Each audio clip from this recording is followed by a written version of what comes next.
Salut à tous et bienvenue sur cette nouvelle vidéo. Je vais vous faire une vidéo sur la réalisation du joint chambre après avoir visionné la vidéo de faire un joint chambre technique efficace et rapide de la chaîne En Fileton Bleu. Et dans cette vidéo, il y a un truc qui m'a intrigué, c'est ceci. Et si tu veux, le truc, ce qu'il faut, c'est que si je fais mon joint chanvre directement, je risque d'avoir une mauvaise adhérence et je risque d'avoir mon joint chanvre qui va glisser sur ma portée filetée. Donc, pour pas justement que ton joint chanvre glisse et qu'il tourne avec ton raccord et qu'il reste bien en place sur ton filetage, et ben en fait, on va gratter la portée. Donc après, il y a plusieurs méthodes. Moi, je le fais à la multiprise parce que j'ai toujours une multiprise de côté. Il y en a qui le font à la lame de scie, donc qui grattent un petit peu partout. Et il y a aussi un outil qui existe pour vraiment gratter toute la portée. Donc dans cette séquence, nous avons pu voir qu'il existe plusieurs méthodes pour pouvoir gratter un filetage laiton ou acier. Une multiprise, une lame de scie ou un outil spécial qui gratte de manière uniforme. Et cet outil spécial, je le possède. Hop là. Il s'agit de la pince à molleter. La pince à molleter, donc, c'est un outil qui gratte de manière uniforme. Vous voyez, c'est des petites roulettes crantées qui permettent justement de gratter le raccord de manière uniforme. Et ce qui est bien, c'est que c'est hyper rapide. On peut aller jusqu'à 3/8 de pouce ou à 2 pouces, ni si on veut. Ça fait comme si vous avez une molette, vous fermez la pince, hop, ça comprime le raccord et vous faites un mouvement comme si vous serrez un raccord avec une multiplate ou une pince multiprise. Et aujourd'hui, je vais vous montrer comment je réalise moi mes joints filasse avec cet outil. Donc nous retrouvons sur cet établi de fortune où j'ai mis un petit étau portatif sur ma table de salle à manger. Donc pour faire ce joint filasse, vous aurez besoin de la pince à molleter, d'une pince multiprise ou d'une multiplate, d'une brosse métallique, de chanvre et de pâte d'étanchéité, ainsi que les raccords, bien évidemment. Donc ça, c'est un raccord à brasé vissé et un bouchon. Normalement, on peut mettre un joint fibre dedans, mais pour la démonstration, ce sera beaucoup plus simple. Pour commencer, vous prenez votre raccord avec votre filetage, vous le mettez dans l'étau.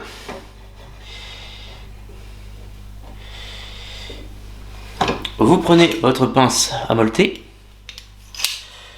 vous l'ouvrez, vous serrez avec la molette. Hop là, vous voyez qu'on est arrivé au serrage. Hop, je vais zoomer. Hop là, et hop.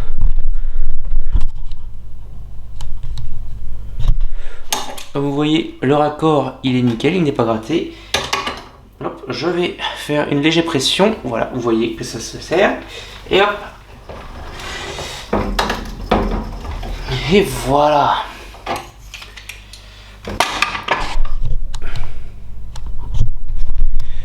Hop là, si j'arrive à faire la mise au point. Bon bref, je n'arrive pas à faire la mise au point. Je vais zoomer directement. J'enlève le raccord de l'étau. Et hop, vous voyez qu'il est gratté de manière uniforme. Et voilà l'intérêt de la pince à molleter, puisqu'on peut aller jusqu'à 3/8, de 3/8 jusqu'à 2 pouces. Vous pouvez aller très rapidement au lieu de faire gratter comme ça à la main. Vous faites mal à la main et c'est pas très efficace. Alors que là, vous le grattez de manière totalement uniforme. Hop. Hop là.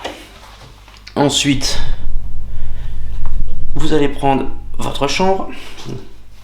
Désolé pour la qualité du chanvre, mais bon, j'avais que ça sous la main. Comme dans la vidéo, vous prenez une longueur adaptée à votre diamètre de filetage.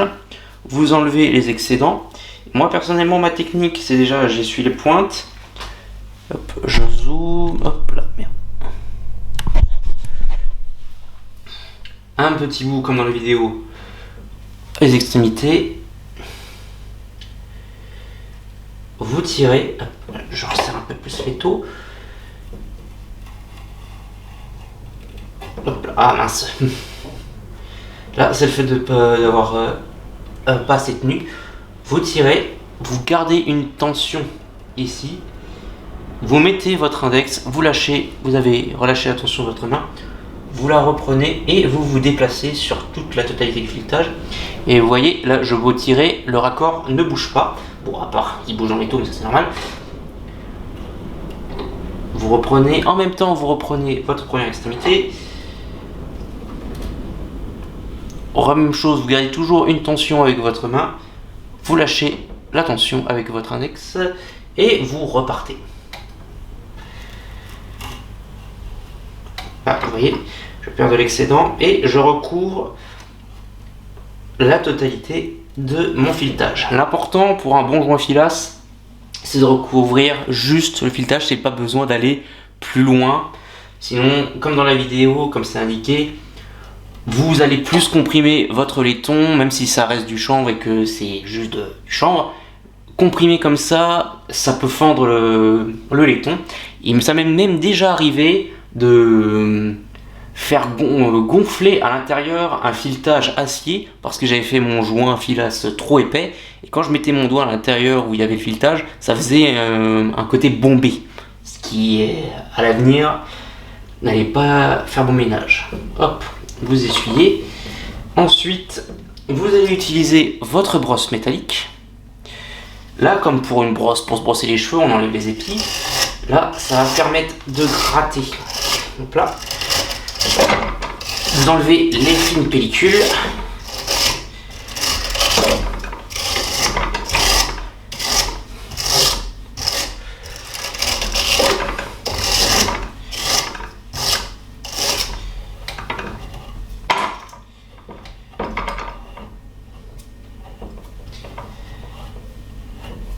Et voilà. Hop, je vous montre le joint fini. Bah, après, je rajouterai la pâte, bien évidemment. Hop, on dirait bien. Il est de manière uniforme, bien présent. Les petits excédents, mais ça va aller. Hop. Ni trop fin, ni trop épais. Et ensuite, la petite finition. On y rajoute un petit peu de pâte d'étanchéité.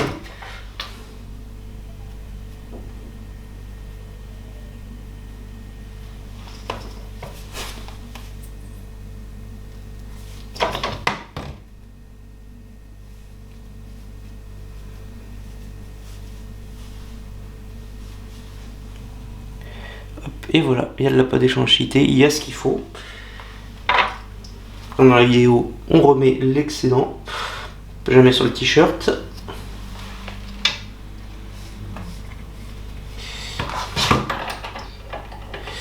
Je remets le raccord dans les taux. J'y place une partie femelle, donc par exemple un bouchon en tout cas. Je fais mes premiers serrages à la main pour le faire rentrer. La multiplate.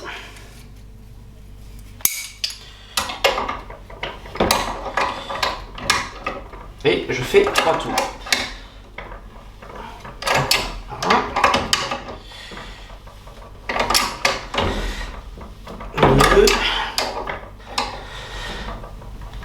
Voilà. C'est compliqué. Et voilà.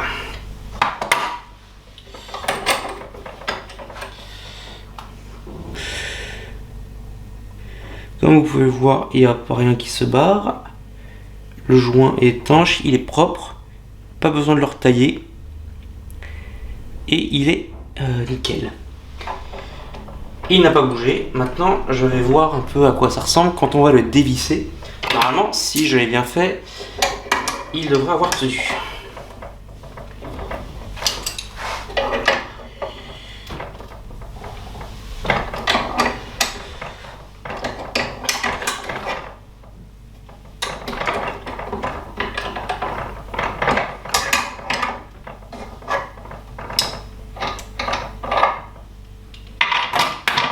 Voilà.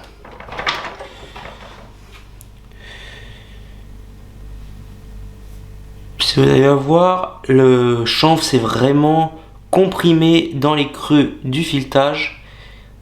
Il est totalement étanche. Donc comme je vous l'ai dit, le joint filasse, c'est un truc à pas négliger. C'est comme l'a dit dans la vidéo. C'est un truc où on peut avoir souvent des fuites parce que soit pas assez de champ, soit trop de champ, soit qu'il n'est pas gratté. En général, quand ils sont pas grattés, l'excédent, la filasse, elle a tendance à remonter, à faire juste étanchéité, le fait que ce soit comprimé en surface. Alors que là, il est étanche sur le filetage, il ne bouge pas. Déjà, il ne bouge pas parce que c'est cranté, il ne bouge pas parce que quand on a fait le joint filasse, on l'a mis en tension et après on l'a recomprimé pour assurer l'étanchéité, et ça, c'est ce qu'il y a de mieux. Voilà, c'est la fin de la vidéo. J'espère qu'elle vous a plu et qu'elle vous aura permis d'apprendre un peu mieux à faire vos joints filasse. Et si vous voulez à l'avenir que je fasse d'autres vidéos, genre comment braser, comment faire autre chose dans la plomberie, faites-le moi savoir, je réfléchirai et je ferai prochainement des vidéos. Bonne journée!